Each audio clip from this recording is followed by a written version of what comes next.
Welcome to SV6 news సమగ్ర సమాచార వారధి.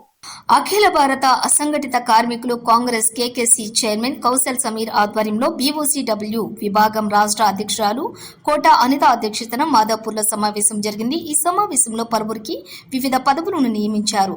చైర్మన్ కౌశల్ సమీర్ మాట్లాడుతూ తెలంగాణలో 92% అసంఘటిత కార్మికులు ఆయా రంగాల్లో జీవనోపాధి కొరకు పల్లెల నుంచి పట్టణాలకు, రాష్ట్రాల నుంచి ఇతర రాష్ట్రాలకు వలసలు పోయి అసంఘటిత రంగాల్లో కార్మికులు పనిచేస్తున్నారని, అందులో భాగంగానే బీఓసీడబ్ల్యూ కార్మికులు ఉంటేనే నాటి నుండి నేటి వరకు ప్రజలందరూ గృహాలలో సుఖంగా నివసించగలుగుతున్నారని, కాబట్టి రాష్ట్ర కమిటీ రాష్ట్ర వ్యాప్తంగా పర్యటించి ప్రతి బీఓసీడబ్ల్యూ కార్మికుడు, కార్మికురాలు తెలంగాణ భవన నిర్మాణ, ఇతర నిర్మాణ సంక్షేమ బోర్డులో పేరు నమోదు చేసి కార్మికుడు బీసీడబ్ల్యూ కార్డు వచ్చే విధంగా ప్రయత్నం చేయాలని రాష్ట్ర కమిటీకి సూచన చేశారు.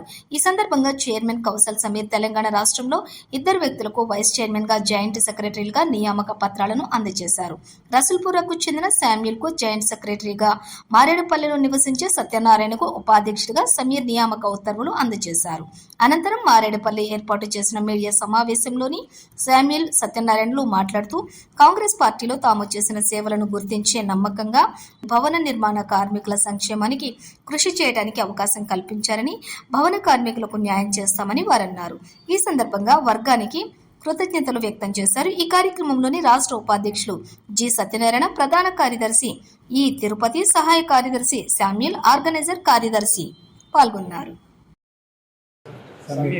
సమీర్ ఆయన అధ్యక్ష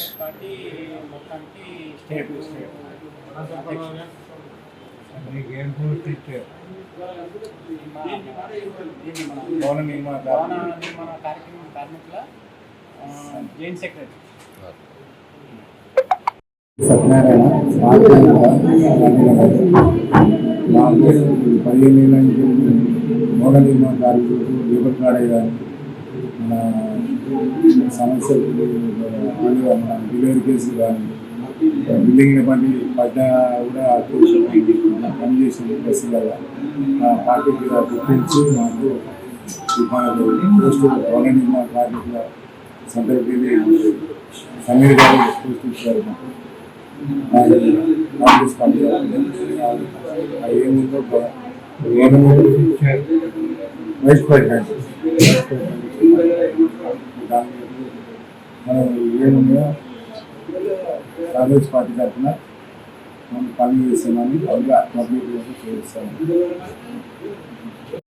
గత 15 సంవత్సరాల నుంచి చేసిన సేవలను గుర్తించి కాంగ్రెస్ పార్టీ మాకు ఇచ్చిన ఈ పోస్టును మేము కరెక్ట్గా నిర్వహిస్తామని, ప్రజలకు కరెక్ట్గా న్యాయం చేకూరుస్తామని చెప్పేసి సభాముఖంగా తెలియజేస్తాం.